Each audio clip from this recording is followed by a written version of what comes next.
Hi, hello, friends, and welcome into another edition of the Racing Angle. You know, it's Wednesday, and yes, that's exactly what that means. And this one titled Be Like Mike. I wonder why I went with that. Well, it's simple. Tyler Reddick continues to go and make things happen and go back to back and all that fun stuff. And so there used to be the old saying, make me like Mike, be like Mike, right back in the day when MJ was tearing it up for the Chicago Bulls. So, but welcome into another edition, and thanks for tuning in, everybody. We greatly appreciate it. Logan Morris, your host, here with Peyton Moore, back there on the ones and twos, as we call it. And look, we're already heading towards week three of the NASCAR season. Boy, doesn't that just tell you how time flies? It feels like it takes forever to get here, and we're already off and really running. But why don't we break down week two in full gear? And so with that, let's get to our race week rewind.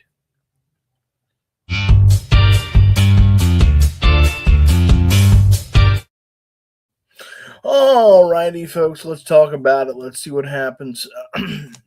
Tyler Reddick, as I mentioned, goes back to back. Now let's tell more of that story for a second.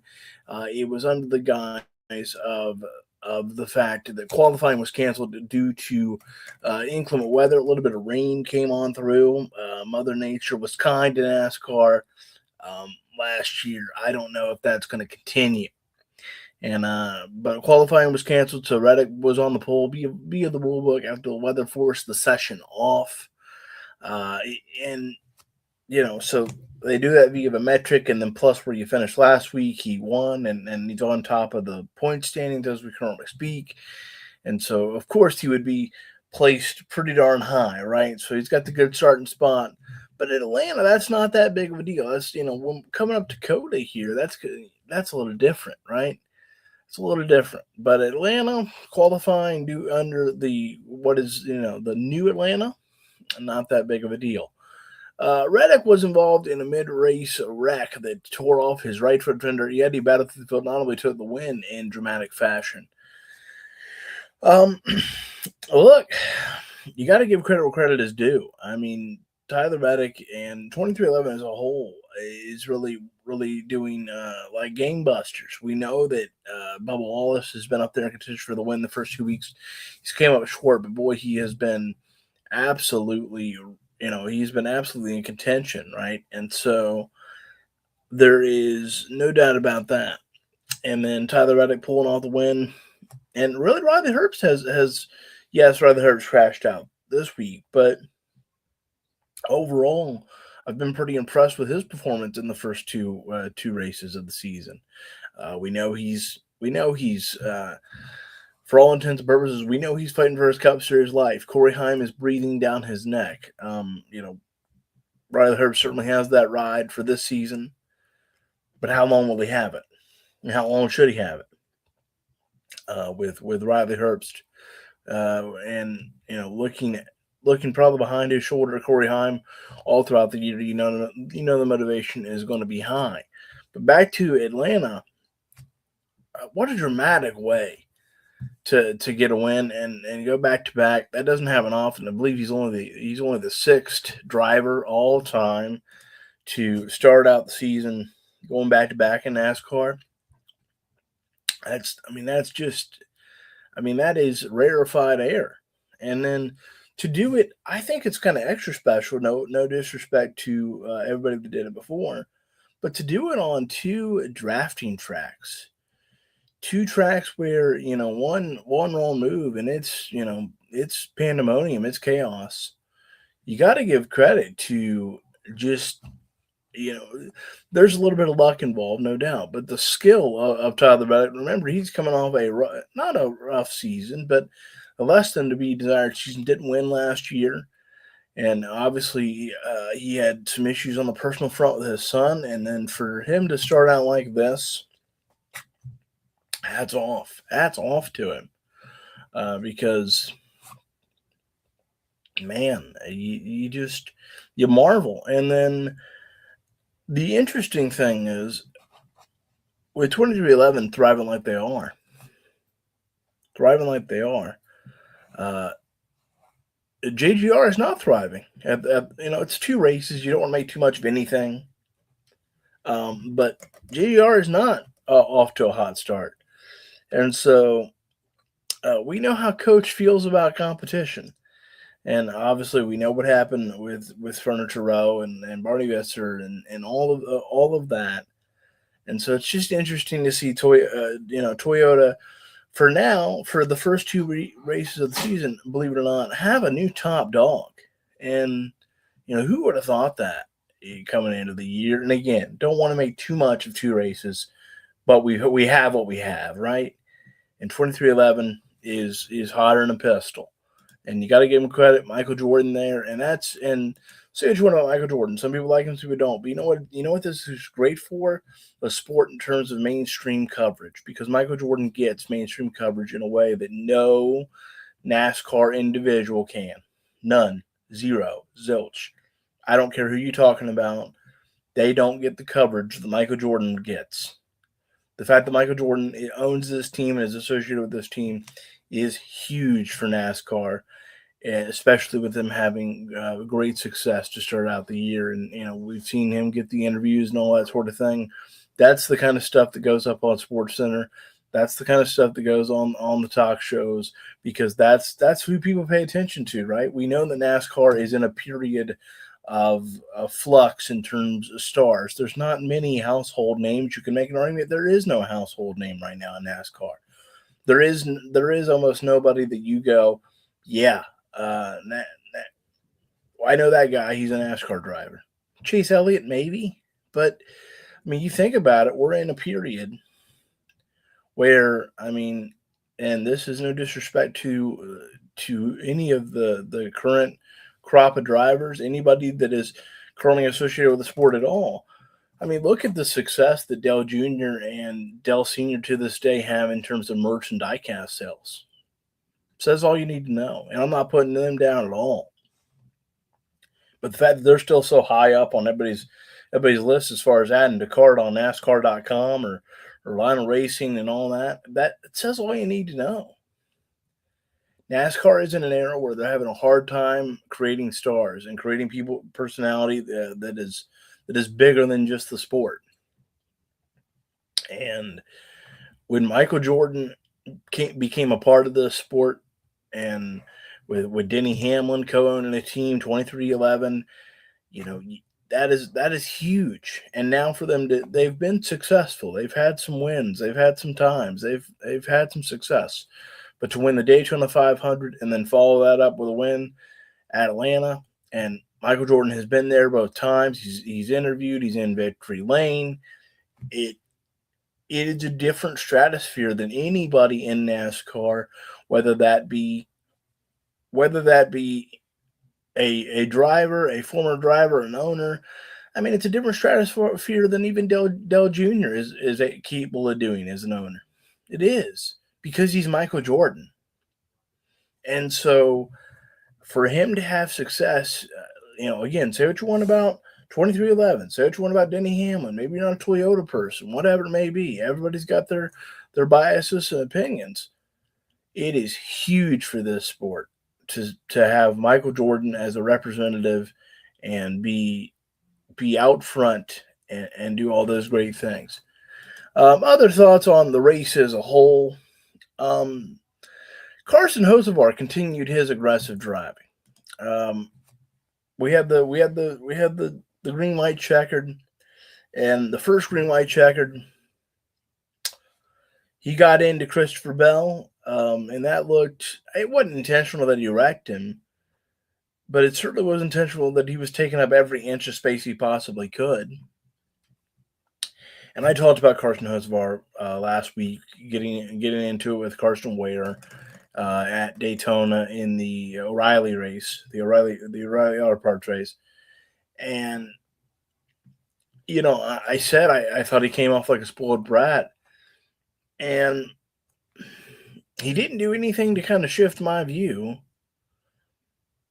because my thing is the aggressive driving is just too far. Now I know there's it's a big talk right now. It's comparable to the late great Dale Earnhardt Sr. That's what everybody's talking about. That's what everybody's. Well, that's the way Dale did it. Intimidator, Man in Black. Yeah. Oh yeah, brother. Raise hell, praise Dale. Uh, it wasn't that great when he did it. It signifies a lack of respect. And here's the difference so far. Dale did it and he won a lot of races. So far, Carson is not winning races. I'm not saying he won't win races. I'm not saying he's not capable of that. He's got plenty of talent. He's got plenty of opportunity to be a star. But he acts like he owns the whole track. And why is that okay? Because for everyone that goes, yeah, raise hell, praise Dale, and that's the way he did it. Well, if Denny Hamlin does that, you're pretty pissed off. If Bubba Wallace did that, you're pretty pissed off. If Tyler Reddick did that, you're pretty pissed off. Why doesn't that apply to Carson Hocevar? Look, we all gave Kyle Busch a lot of crow when he was at his best and making waves and seemingly acting like he owned the joint. What's the difference? Now, I'm not saying you can't be an aggressive driver. There's a line to it, though.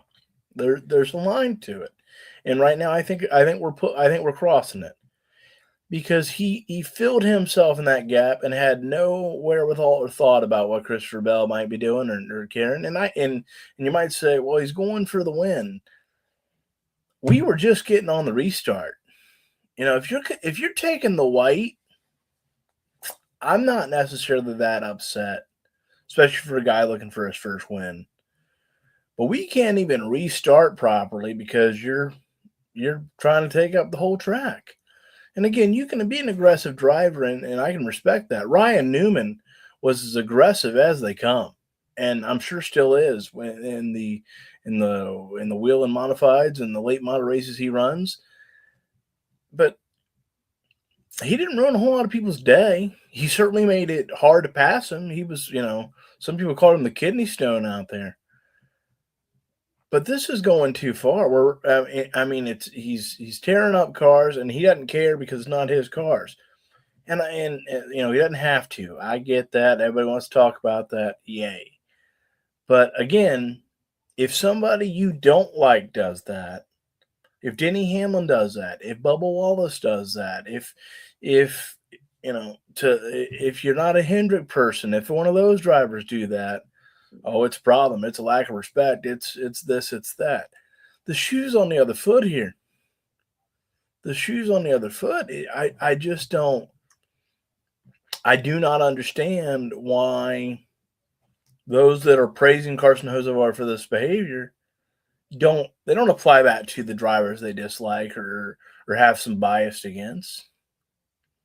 They don't, and it's not his job to care or any. Well, it is if he ends up getting somebody injured. And I know these cars make you feel like you're 10 feet tall and you're bulletproof, but you could still get hurt. I especially feel that way at Atlanta. Personally, my biggest complaint about this version of Atlanta is everything is too fast and compact for this style of racing, and the hits are hard, and they're usually head on, and there's no time to slow down, unlike Daytona and Talladega, which has got more room than you could ever dream of. And so,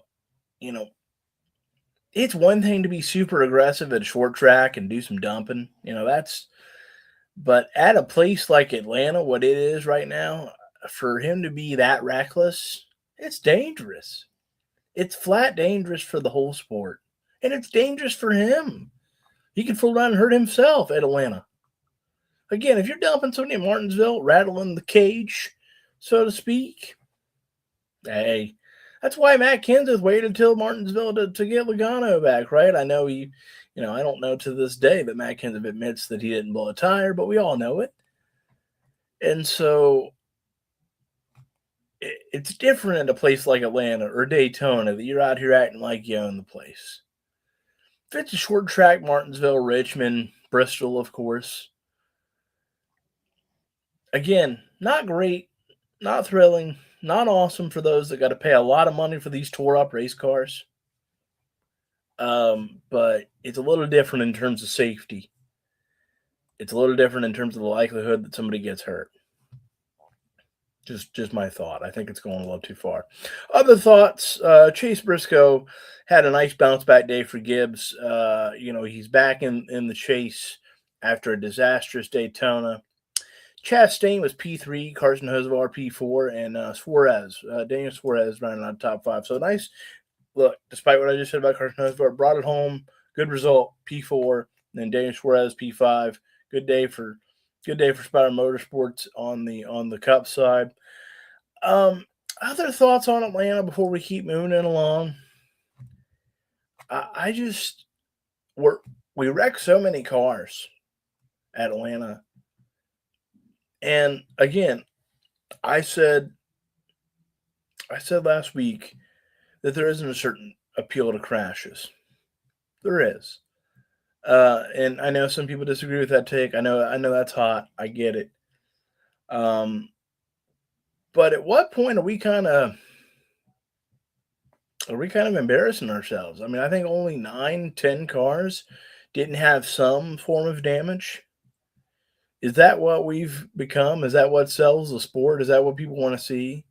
And I'm not, NASCAR is a different motorsport than other disciplines, right? It's very, Robin's racing, and it is. It's very make some contact, use your bumper. I get that. But totaling up cars and wadding up cars for just the kick of it is just, I don't know how great a look that is for the sport, especially to a casual, because guess what? We're going to Dakota this weekend. And if a casual is still tuning in after Atlanta Daytona, they're like, they do this every week? Not so fast, Scooter. No, they don't. So sometimes we go through spells where it feels like we do. Again, I'm not putting down contact. I'm not putting down Robin's racing. I'm not putting down using fenders and bumpers. I am putting down totaling up cars and piling up cost.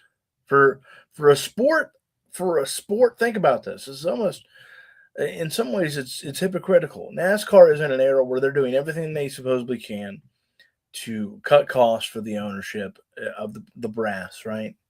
The owners that pay hard-earned money. They even limit the track personnel now. That's why practice got eliminated and then brought back, and it's only 20, 30 minutes, depending on the track. They don't even have practice at super speedways, which I think is just silly.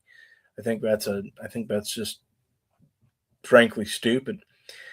But we talk about these cost cutting measures that NASCAR does, and I know, and all of that's great, and I hope they all work, because God knows the motorsports and everything else in this world is too expensive right now. But we talk about cutting cost, and then our first two races are nothing but wadding up cars. And some of it, obviously, right, is the driver's fault. We're in an era right now where there's just no give and take at the track. There's just almost none. There certainly isn't any by the final stage.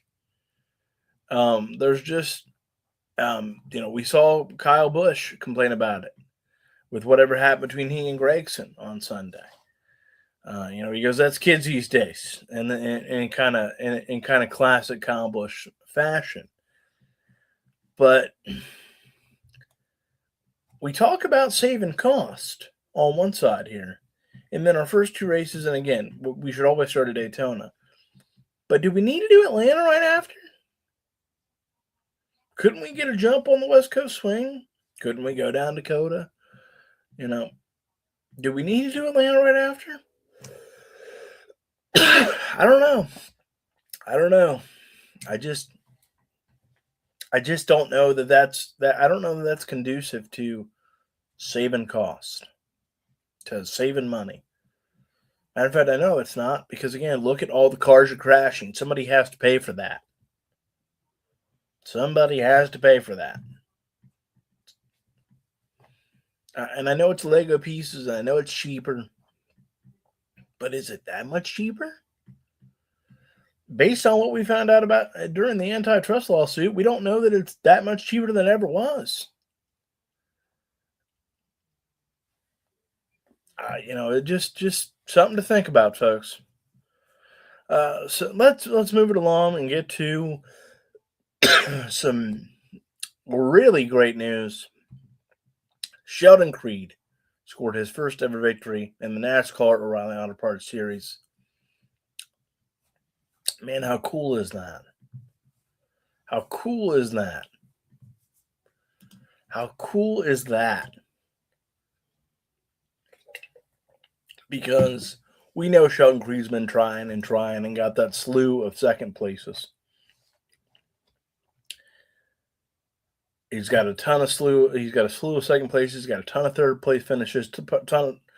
He's done everything you can do except break through, and he finally breaks through. If you don't like a story like that,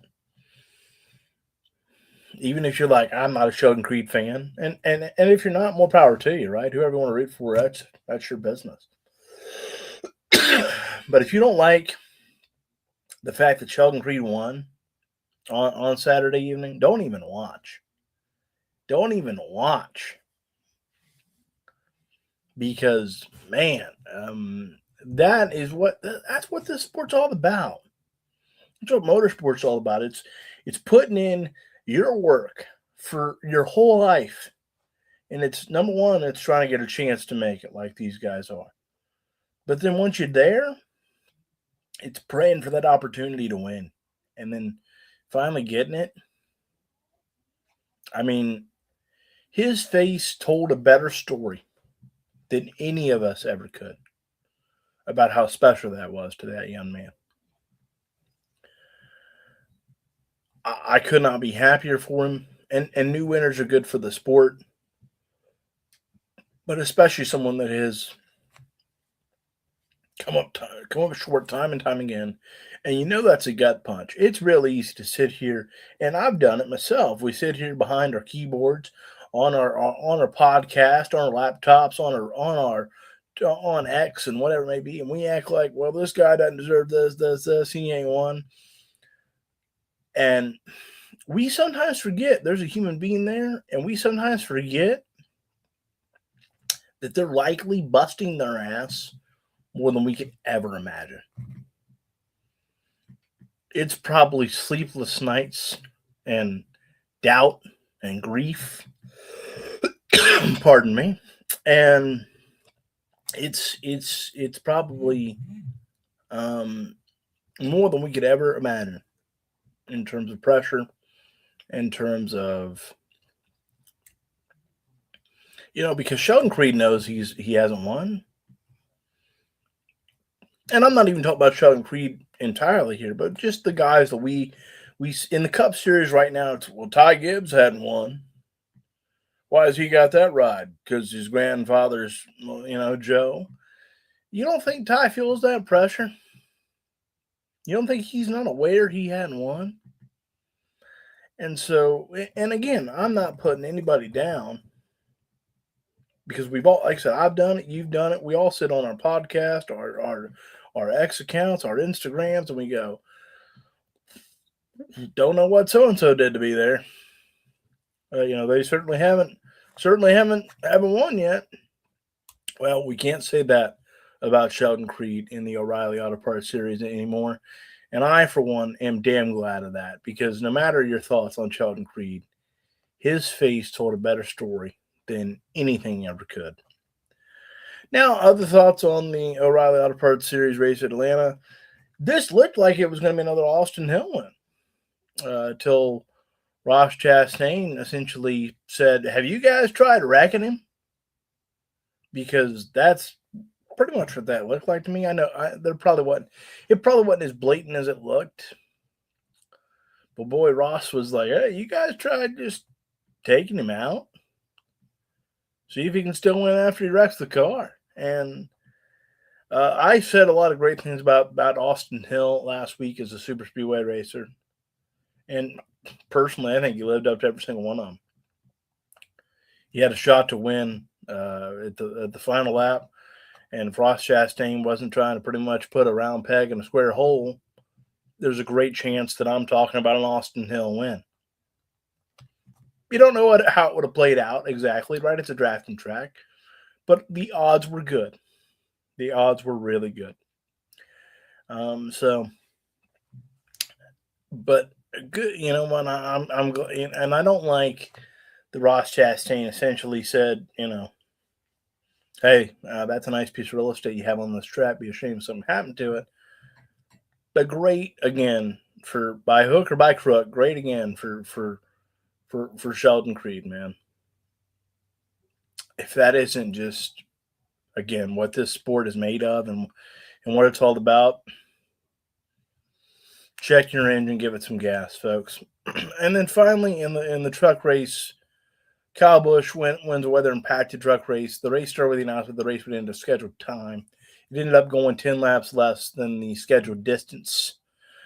It marks Kyle's third consecutive Atlanta win in the trucks. He continues to show that strength with Spire Motorsports. I got to tell you, I don't know why NASCAR imposed a limit here. We certainly weren't running out of daylight, and it's Atlanta anyway.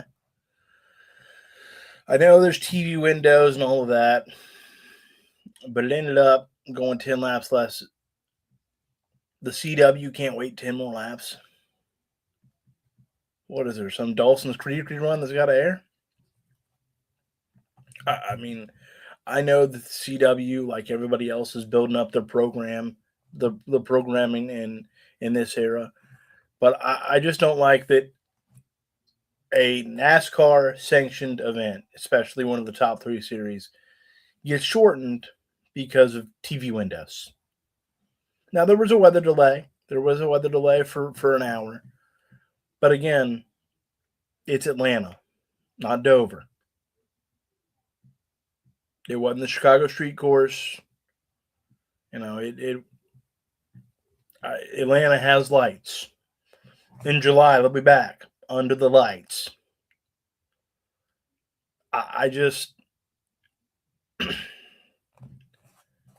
and I know TV networks are it, right? TV networks, TV partners, huge.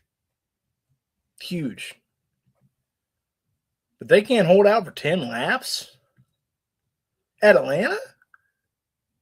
Number one, it ain't going to take that long, assuming there's not Wreckfest. Number two, even if it does, again, with all due respect to the other CW programming, what is airing that is that urgent on a Saturday evening? Not a Saturday night, which is not a prime time. Put your program spot here anyway on TV. It's usually considered the death knell. At least it used to be. I guess we're in new eras everywhere. But what is that pivotal that we can't? I mean, again, I know TV partners make this sport go round and round, and thank God for them. And I'm glad the CW has such passionate interest in NASCAR. But man, when it's TV windows that are shortening races, and I know it's a very rare circumstance. I don't know if I've ever heard of it happening, but that just feels like a jump the shark moment in a lot of ways, doesn't it? That just feels like, hey, you're not quite as important. And I get the Truck Series is not as important as the Cup Series. I respect that. Like, it's that we're all pretty much aware of that. But damn, there's still guys that bust their ass every single week in the garage. Corey Heim was certainly upset about how that all went down, and he had every right to be. You got cut short 10 laps. Do you know what a difference 10 laps can make at any race, let alone Atlanta? A lot can happen. And so, again, I just don't like that we get to the point that TV contracts are so major, TV partners are so major, they tell you and another TV partner in Fox, hey, we're coming up against it here. And again, I know they all got to work together, but what is 20, 30 more minutes going to make that big of a difference? And maybe some TV exec sees this some days and goes, yeah, yeah, you done. It does. And if so, come on out here and please explain it to me, because I just don't understand it. I don't. With that, I want to take a quick break, get a little breather here, and then when we come back, we'll do some hot lap headlines. We're going to talk JGR and the Chris Gabehart lawsuit, Toyota signing Keelan Harvick, and the All-Star format has been announced as well. And so we'll get into that and more when we come back right here on the Racing Angle. Don't move. We'll see you real soon. Tired of missing that big play? Fed up with waiting hours for the wrap-up? The local scene deserves more. Heart-pounding. Game-changing. Homegrown. C-Bus Sports. C-Bus Sports brings you live updates, in-depth analysis, and local athlete spotlights all in one place. From high school to pro, they cover the games that matter to you. Get inside access from the locker room to the starting line. Meet the players that Columbus roots for. This is more than sport, it's our community. It's every kid in cleats, every team in the stands, and every fan who bleeds their colors. C-Bus Sports is here for the passion, the pride, and the hometown story. Go to cbussports.com today and be the first in the know. C-Bus Sports. The game doesn't wait, and neither should you. And welcome back to the Racing Angle. I'm Logan Morris, and this one titled "Be Like Mike." And we said we're going to talk some hot lap headlines. So let's get into it. Hit that button for me. It's hot lap headline time.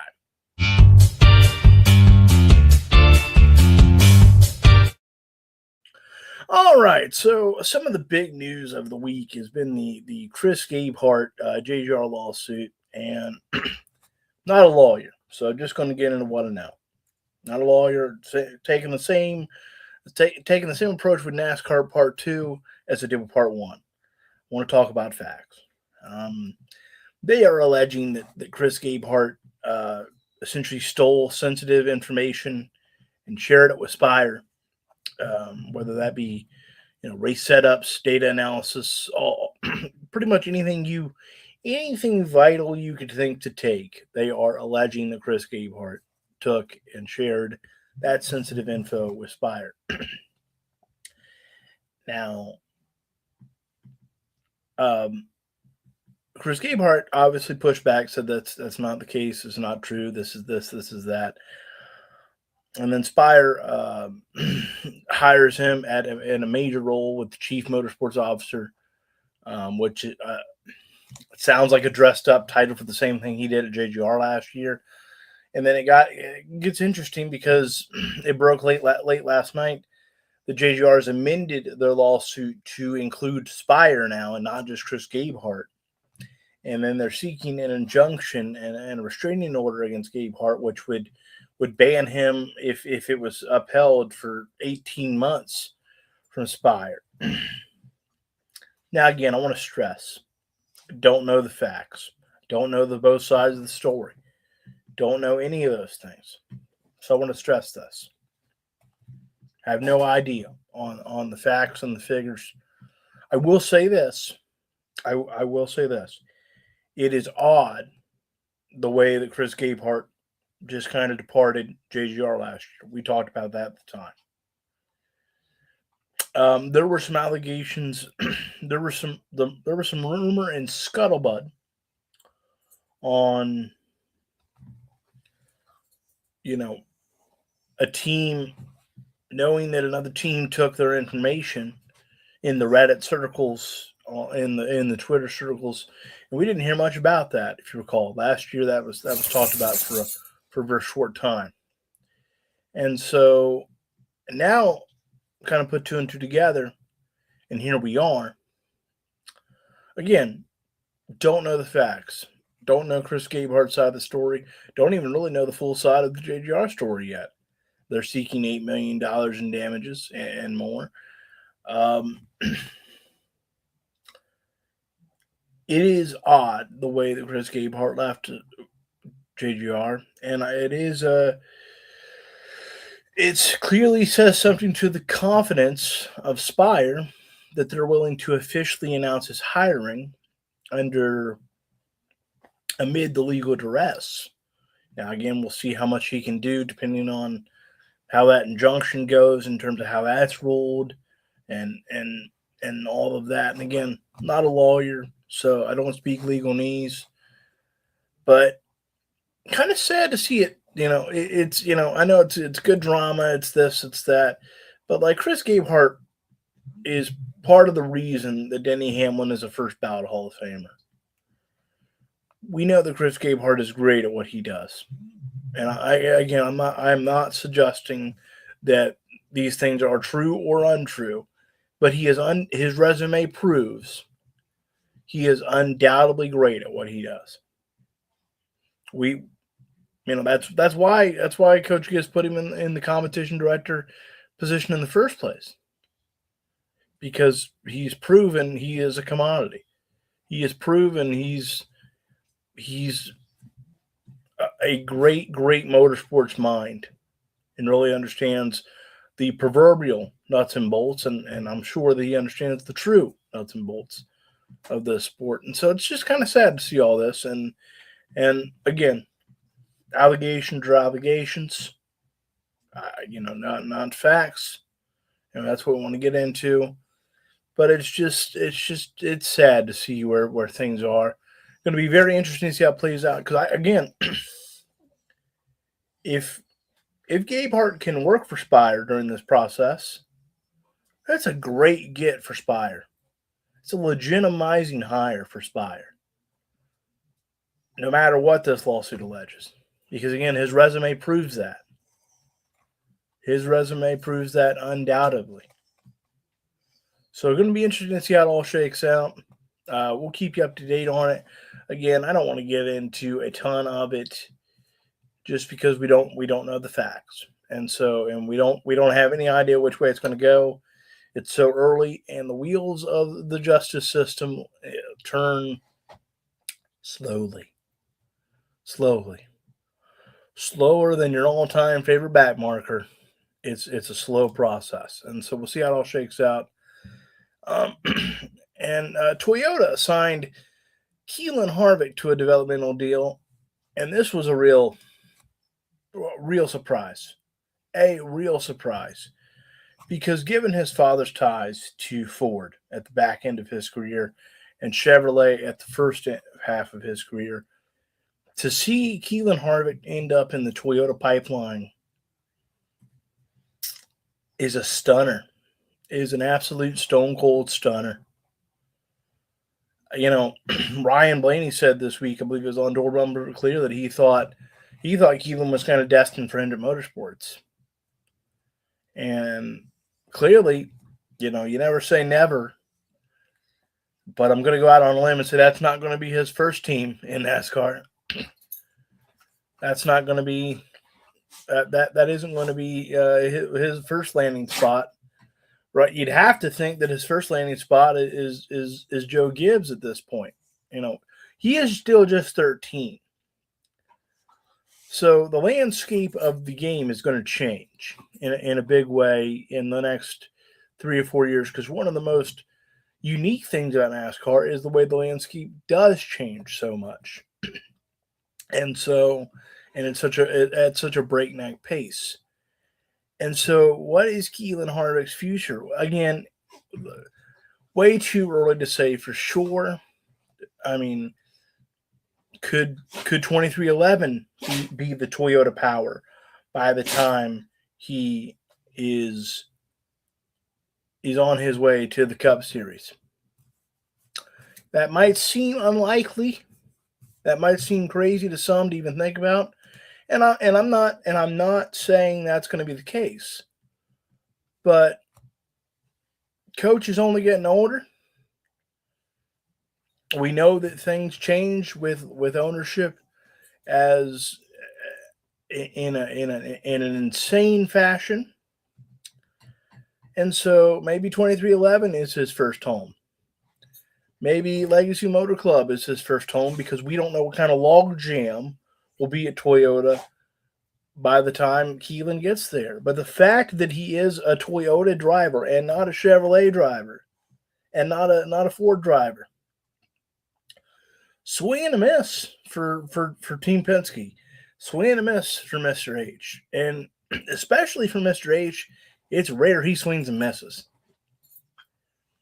You know, he's already had some HendrickCars.com sponsoring, and if you look at some of the photos of some of the races he's ran, and so, man, really surprising, and so, man, that's just when I saw this, I was blown away.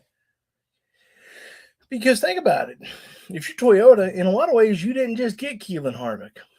You got Kevin, too. And I know Kevin's driving days are mostly over, but still, to have him kind of in your program as even an ambassador just continues to absolutely surprise people. My man, Lap Down Legend, how you doing, brother? I know you were at Atlanta this past weekend, I do believe. And you know, I know you got your Graza olive oil probably set and ready to go. So it's just good to see it. Thanks for tuning in. Talking about Keelan Harvick at the moment and that Toyota deal. You know, that's just hell of a move by Toyota. But the Ford pipeline is looking thin. Now they'll figure it out. The fine folks at Ford Racing will figure it out. Trust me, they got a team of people just thinking it up right now. And then they got a team of people just backing them up right now. And so they'll figure it out. And so they will. They will. Before we move on to the All-Star race, want to move on to talk about some reporting by Jenna Fryer on the Chris Gabehart situation. Jenna Fryer of the AP reports that Chris Gabehart was being pressured to become the 54's new crew chief, a job he didn't want, and that the 54 driver was not held to the same meeting attendance as the other drivers. He admits to taking pics, but he didn't plan to use them. Well, a couple of things on that.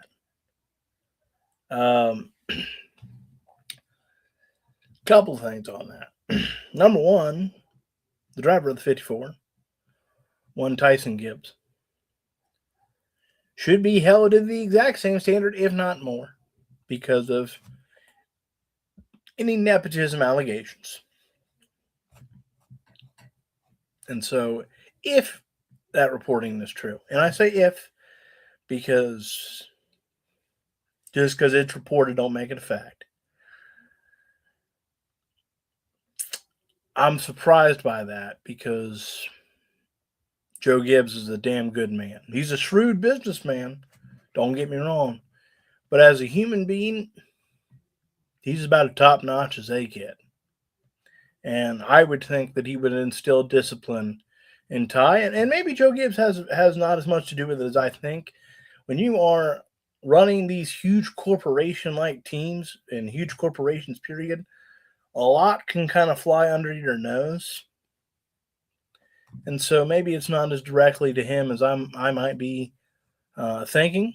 But, and then, you know, Chris Gabehart kind of saying he took pick. That's good luck to the lawyer, boys. Boy, you're gonna might have to dig up old Johnny Cochran if that's how we're starting the suit.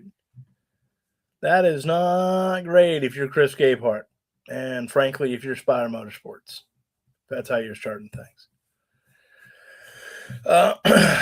A comment here from Loud Down Loud. Toyota leaps and bounds ahead of Ford and Chevy. Yeah, absolutely. So, it is. They are, and they proved that beyond any shadow of a doubt when they just stunned the racing world and took Keelan Harvick out from both their noses. Absolutely shrewd move by the fine folks at Toyota Racing. The spider voter was allegedly to evaluate the possibility of future employment, according to again the Chris Gabehart story. Um, you know, well, if I could buy that to some degree, but taking picks, I suppose it is easy to jump to a conclusion. And why wouldn't you if you're Coach Gibbs? Of course, they hired a third party to allegedly investigate on this before even filing the suit. So yeah, we'll see how it all shakes out. We'll talk more about it next week, certainly, and just as time goes on. Finally, the All-Star format has been announced, and it's a bit of a cluster. It's a bit of a cluster. We're doing 350 laps at Dover, and everybody's going to start the race. No big open deal or any of that. They'll have the fan vote. And I saw people getting up in arms. I saw people getting real hot about the NASCAR All-Star format. I saw a lot of people getting real bothered, real hot and bothered, real mad, real, we don't need it. We don't need it. Maybe we don't. No All-Star Open this year. No All-Star Open.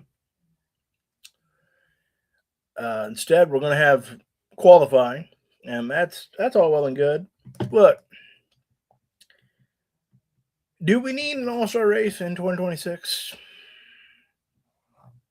Not at Dover. Not at Dover. I will stand by and continue to sit in this chair and say an All-Star race at a place like North Wilkesboro, magnifique. And you might say, well, that's not good racing. It's an All-Star race. I don't care. The atmosphere alone for one time would make it worth it. That place would be popping off like the Beatles just came in the 60s. I mean, that'd be like Michael Jackson just strolled out on stage and started doing Billie Jean. It would be like Elvis has entered the building. Because an All-Star race, yes, I want to see great racing all the time. No doubt. But a one-off show at North Wilkesboro for $1 million, and it should be more in today's world, by the way. It should be at least 3. Would really sell it. It would really sell it. So a bit of a cluster on the All-Star race. The final segment's going to be 200 laps. It's going to consist of 26 drivers. The field for the final segment will include 2025 and 2026 race victors, former Cup Series champions who compete full-time, a fan vote winner, and remaining drivers based on the lowest combined finishing position among the first 2 segments. Again, this feels like a cluster. But we'll give it a chance. All right, with that, let's move on to some checkered thoughts.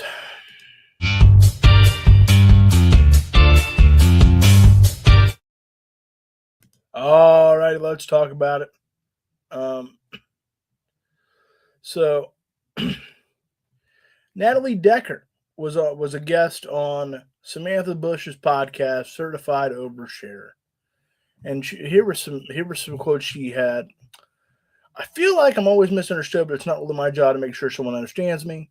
My job is to just be myself and go out and do what I love, and that's all I can do. And I'm always sick of trying to explain myself, like, this is me, this is who I am.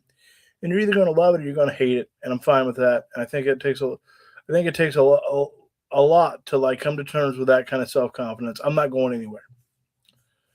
Let me look at this from a few ways. Number one, I agree. that it does take a lot of self confidence for Natalie Decker to come to terms with that and be at peace with who she is. And I hope she is at peace with who she is, because we all should be at peace with who we are. We all deserve that. We all deserve to be at peace with the man or woman in the mirror. There's a couple of things, because this is a very complicated deal. I do think people are harder on Natalie Decker because she's a woman. I do, absolutely, because Natalie Decker, not only is she a woman, she fits all the stereotypes, right? She's a blonde, attractive individual that seems to lean into the fact that she's attractive and her sexuality, and so that can ruffle some feathers. That can ruffle some feathers, and for some of us, it becomes a little harder to take her seriously as a race car driver, as a NASCAR driver. At the same time, and I'm not a listener of Samantha Bush's certified overshare podcast. At the same time, some of it is because she, in my view, is not accountable to her mistakes. She's had some bonehead moves and moments on the track, and we all do some stupid things. And again, it is probably slightly overblown because she's a female that hits all the stereotypical boxes. I can acknowledge that. That's probably true. But she has not done a good job of owning the fact of when she's wrong, or owning when the fact of, oh, that was probably stupid. I probably should listen to my spotter. Or, oh, his brakes were out. Didn't know the full facts. And I'm not going to necessarily eat her alive for her radio on the CW. The CW kind of did her dirty by playing that. I mean, because and I say that not because of it's not because that she wasn't wrong, she was. But there's a lot of dudes that say a lot of stupid things every single week that don't get blasted out over the airways. Every scanner and in-car camera is available nowadays, but we're not all scanning them. There were guys like Martin Truex Jr. who said some pretty non-PC things on his radio quite regularly. That if you dig through X, and he didn't get butchered for it. Now you might say, well, that's because he wasn't being a dummy on track. So who cares? My point is the CW didn't do her any favors. And then again, if a guy does something that short-sighted and just not very intelligent in that moment, I don't know if they're getting ripped alive like she is. I don't know if they're getting ripped alive like she is. And again, it's not that I don't think it's not deserved, but I do think it gets a little overblown, and I do think it's going a little far. She absolutely made a bonehead rant with Sam Mayer, no doubt, completely dumb. At the same time, her getting eaten alive like she's a huge detriment to the sport. We got guys that have barely won late model races doing this thing, because a lot of it's bought and paid for now. Kyle Busch alluded to that years ago. So yeah, two things can be true. She can have made some boneheaded decisions and lacks a little accountability, and also you can be a little too tough on her. Just my take. Just my take. All right, finally, let's get to our lap ahead.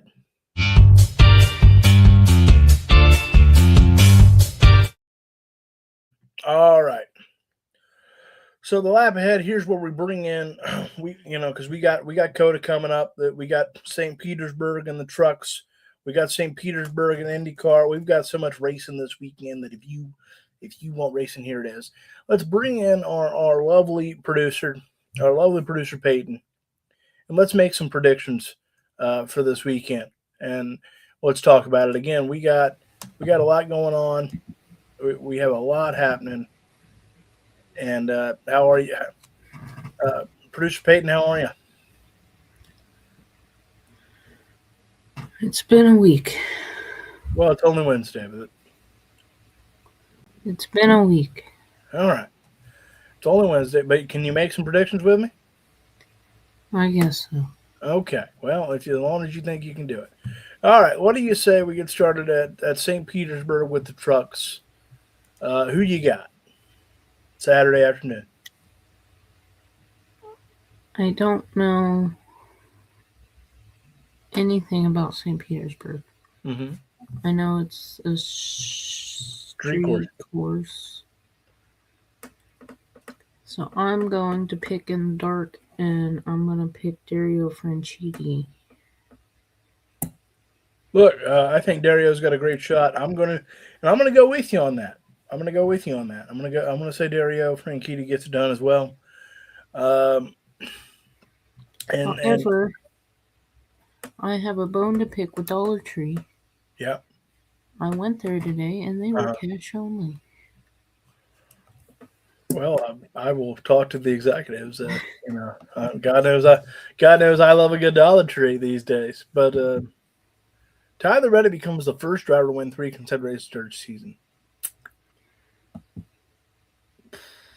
This is the one road course that SVG has not seemed unstoppable. But let's talk more predictions. Finally, for the O'Reilly Auto Parts Series race at Coda, who you got? Connor Zilich is in the field Mhm. this week, and so I'm gonna take him. I'm gonna best you on that. SVG is also in the field for Junior Motorsports, and so I'm gonna take I didn't see him. I'm gonna take him. Well, do you remember last week when I said it'll either be Kyle Busch or Corey Heim? And if you said that I picked Corey Heim, that you were a liar? Hmm. Well, you're a liar. Well, look, it's that you'll have to run the tape. I don't remember saying it. Um, you'll have to run the tape. I don't remember saying it. Tyler Reddy does have an average finisher third at Dakota with 23:11. I think he could very well get it done. However, I'm not going that route in the Cup Series. Why not go for an upset, a little Stone Cold Stunner? Why not Connor Zilic getting it done? We know he's a road course ringer. Why not? Why not him? I'm gonna take Connor Zilic to get it done. Again, this is the one road course that SVG hasn't looked like um, he's like almost rubber banding the field. So I'm gonna take Connor Zilic in a surprise. What about you, producer Peyton? Well, originally I had SVG written down, and then I changed it to Reddick.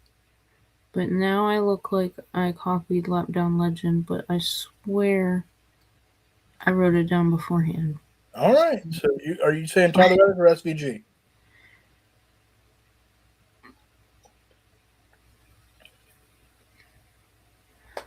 Well, SVG didn't win this one last year. You didn't. So are you going Reddick or SVG? I'm gonna go Reddick. All right, Tyler Reddick. She thinks is going three straight, and that's going to get all the Toyota conspiracies fired up.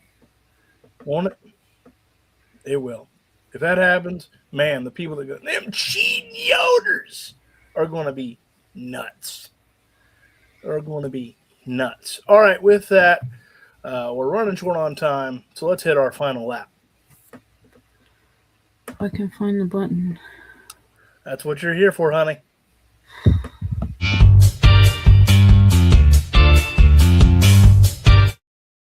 All righty. So it's time for our final lap. We say goodbye. We bid farewell. Producer Peyton, any final words? My final words are that I am very tired, Mhm. but I look forward to Coda. I guess road courses are okay. Well, she sounds thrilled about it, ladies and gents. We said she sounds thrilled. Final comment from Lap Down Legend here before we go. He says, "Does the extra horsepower help or hurt SVG?" I think it hurts SVG. I just think that uh, I just think that throwing anything new into the absolute stranglehold he's had on the field, I'll take the field on any new thing in terms of throwing off kind of the mojo, so to speak. Now, maybe I'm wrong, and again, maybe he looks like he's getting launched like NASCAR 25 at some of those restarts. We'll see. But I really think if he can be defeated at a road course, it's probably this one, and I think that's going to happen. I think your guys of Tyler Reddick is a good pick, but I'm hoping for a shocker. So let's not go. Let's go Connor Silich. Why not? And so until next time, well, that's from producer Peyton. I'm Logan Morris. Whatever's left of him. We got Coda coming up. We got IndyCar coming up. We got the Trans Am series coming up. There's just so much happening in motorsports, and Drag racing. that's not until next week. But that's all right. Well, it's still coming up. Sure. All right. Yeah, it is. I'll tell you what, boys. I'll tell you what. Can't make a misstatement around here, producer Peyton. I'll tell you, she's tough. She's tough. She's a real analyst to my speech. Anywho, we love her. She's my greatest blessing, and she's the best damn producer on this show or any other, as far as I'm concerned. So until next week, hope you enjoy Coda.